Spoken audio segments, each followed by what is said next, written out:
Hollywood golden movies presenting Inception. यह movie काफ़ी ज़्यादा कॉम्प्लिकेटेड है। कई बार देखने के बाद भी इस मूवी को समझ पाना काफ़ी ज़्यादा मुश्किल है।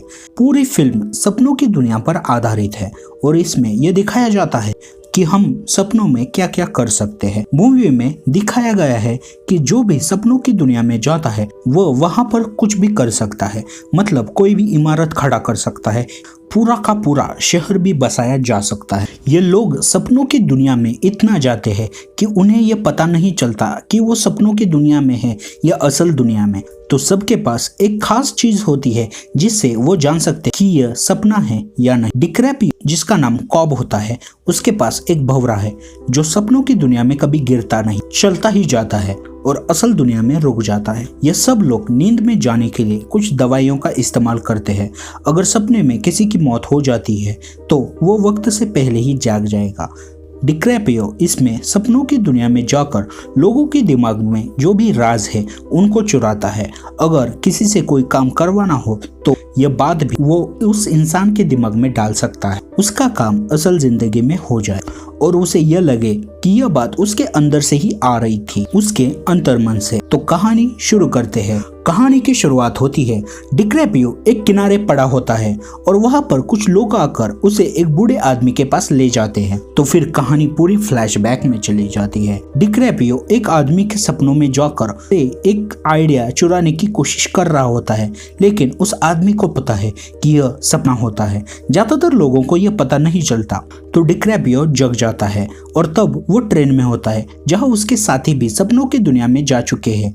फिर वही आदमी उससे बुलाता है और कहता है कि तुम्हें मेरा एक काम करना होगा। वो आदमी डिक्रैपियो को बताता है कि तुम्हें एक आदमी के सपनों में जाकर उसके दिमाग के अंदर एक आइडिया डालना है, लेकिन डिक्रैपियो इसे नामंजूर कर देता है क्योंकि ये काफी मुश्किल होता है। लेकिन डिक्रैपियो ये पहले भी कर चुका था, फिर भी वो मना कर देता है। तो वो आदमी उसे कहता है कि क्या तुम अपने घर जाना चाहोगे।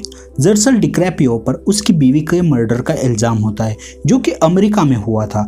अगर डिक्रैपियो अमेरिका चला जाता है तो पुलिस उसे एयरपोर्ट पर ही पकड़ लेगी और उसे अपने बच्चों से मिलने नहीं देगी। उसे अपने बच्चों को देखना है जो कि अमेरिका में ही है।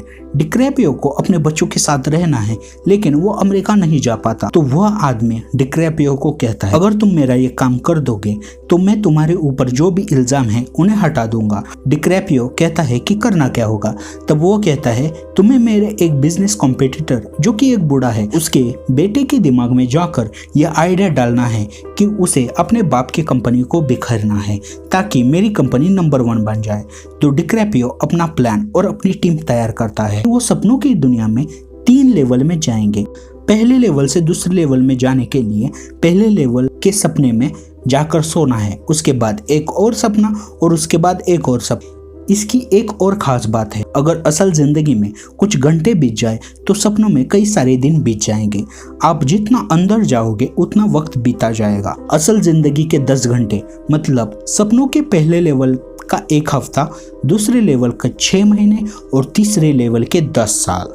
वो प्लान करते हैं कि पहले लेवल में जिस आदमी के दिमाग में ये आइडिया डालना है उसका नाम फिशर है। फिशर के दिमाग में ये बात डालेंगे कि वो अपने पापा की तरह बिजनेस नहीं करेगा। दूसरे लेवल में ये दिमाग में बात डालेंगे कि वो अपने दम पर कुछ करेगा और तीसरे लेवल में उसके पापा उसे यह बोलेंगे, तुम मेरे कदम पर ना चलो। डिक्रैपियो अपने साथियों के साथ पहले लेवल में चला जाता है। पहले लेवल में फिशर के जो आदमी होते हैं जो उसकी सुरक्षा के लिए है, वो डिक्रैपियो को एक साथी को गोली मार देते हैं। जिसको गोली लगी वो वही आदमी था जिसने डिक्रैपियो को यह काम दिया था। यह आदमी काफी इम्पोर्टेंट था क्योंकि वही इन सबको पुलिस से बचाने वाला था। टीम के बाकी मेंबर कहते हैं, इसे तो गोली लगी है, हम इसे मार देते हैं ताकि यह सपने से उठ जाएगा। लेकिन डिक्रैपियो कहता है कि नींद की दवा का असर खत्म होने में बहुत लंबा वक्त लगेगा और अगर यह सपने से उठ गए तो हम हमेशा के लिए यही फंस जाएंगे। असल जिंदगी में हम कोमा में चले जाएंगे। टीम का एक मेंबर कहता है कि हमें यह मिशन यही खत्म कर देना होगा। डिक्रैपियो कहता है कि हमारे पास अभी भी 1 हफ्ता है, अगर हम यही रुके तो फिशर के अंतर्मन के सब सिपाही हमें मार देंगे।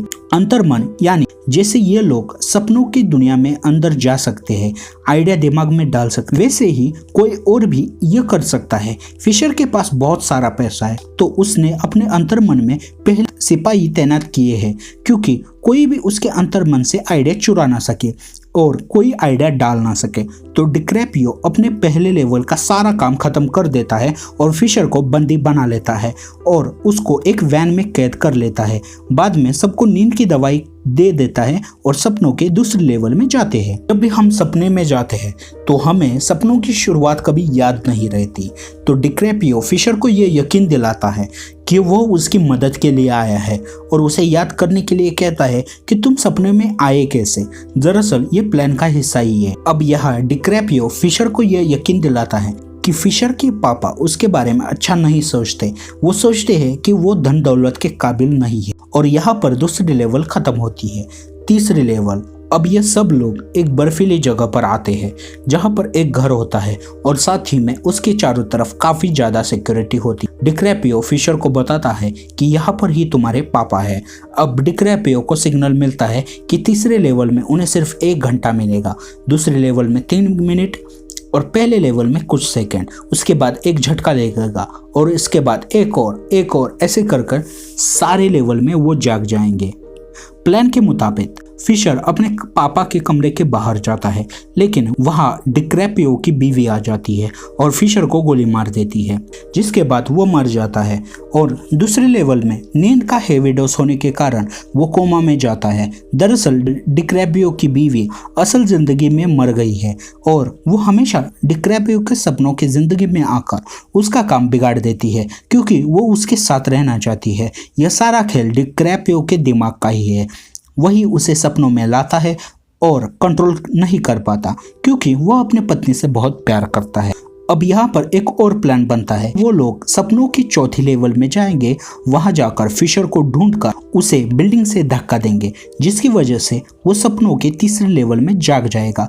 ऐसा होना काफी मुश्किल है, क्योंकि डिकैप्रियो की बीवी वहां पर भी आएगी और वहां पर भी उसे रोकने की कोशिश करेंगी, क्योंकि वो नहीं चाहती कि डिकैप्रियो उसे छोड़कर कहीं चला जाए। अब डिकैप्रियो एक लड़की के साथ चौथे लेवल में जाता है, जहां पर वो अपनी बीवी से मिलता है, जहां पर फिशर भी है और वो फिशर को धक्का देता है और फिशर तीसरे लेवल में जाग जाता है। वहां वो अपने पापा से मिलता है, जिनकी हालत काफ़ी ज़्यादा ख़राब होती है और वो मरने वाले होते हैं। वो पापा से कहता है कि सॉरी, मैं आपके जैसा नहीं बन पाया। पापा उसे कहते हैं कि मैं कभी भी नहीं चाहता था कि तुम मेरे जैसे हो। फिशर को पता चलता है कि वो चाहते हैं कि मैं खुद के लिए कुछ करूं, खुद अपने पैरों पर खड़ा हो जाए। जिसके बाद एक झटका लगता है और सब एक एक करके अपने सपनों में जागने लग जाते हैं। पर डिकैप्रियो और वो आदमी जिसने उन्हें ये काम करने के लिए कहा था, वो वापस नहीं लौट पाते, क्योंकि उस आदमी को पहले लेवल में ही गोली लगी थी और वो तीसरे लेवल तक काफ़ी ज़्यादा कमज़ोर हो गया था, जिसकी वजह से झटका लगने के लिए जो भी ताकत थी वो नहीं जुटा पाता और गुम हो जाता है। डिकैप्रियो उसके बिना वापस नहीं आने वाला, क्योंकि अगर वो वापस गया तो पुलिस उसे पकड़ लेगी और उसको अपने बच्चों से कभी मिलना नसीब नहीं होगा। अब दिखाया जाता है कि डिकैप्रियो को सपनों में काफी ज्यादा साल बीत चुके हैं। अब मूवी की शुरुआत में जो सीन में जो बूढ़ा आदमी दिखाया जाता है, ये वही आदमी होता है जिसको ढूंढने के लिए डिकैप्रियो यहाँ रुका था, लेकिन उसे अब कुछ भी याद नहीं है। डिकैप्रियो उसे सब याद दिलाता है और वो दोनों असल जिंदगी में वापस आते हैं, जहाँ सपनों की जिंदगी में कई साल बीत चुके थे, लेकिन वहाँ पर असल जिंदगी में सिर्फ 10 घंटे ही बीत चुके हैं। वह आदमी डिकैप्रियो के ऊपर जो भी चार्जेस थे वो सभी चार्जेस को हटा देता है और फिल्म के आखिर में यह दिखाया जाता है कि डिकैप्रियो अपने बच्चों से मिलता है और यहाँ पर फिल्म खत्म होती है। अब काफी लोग यह मानते हैं कि यह भी डिकैप्रियो का सपना था, लेकिन यह सच नहीं है। असल जिंदगी में वो वापस आया था, क्योंकि सपनों में वो कभी भी अपने बच्चों का चेहरा नहीं देख सकता, लेकिन असल जिंदगी में वो देखता है। डिकैप्रियो जब भी अपने सपनों में होता है तब उसके हाथ में एक अंगूठी होती है, लेकिन जब वो वापस आता है असल जिंदगी में उसके हाथ में कभी अंगूठी थी ही नहीं। फिल्म रिलीज हुई थी 10 जुलाई 2010 को। फिल्म की IMDb पर रेटिंग है 8.8। फिल्म का बजट था $160 मिलियन और इसने बॉक्स ऑफिस पर कमाए थे $850 मिलियन।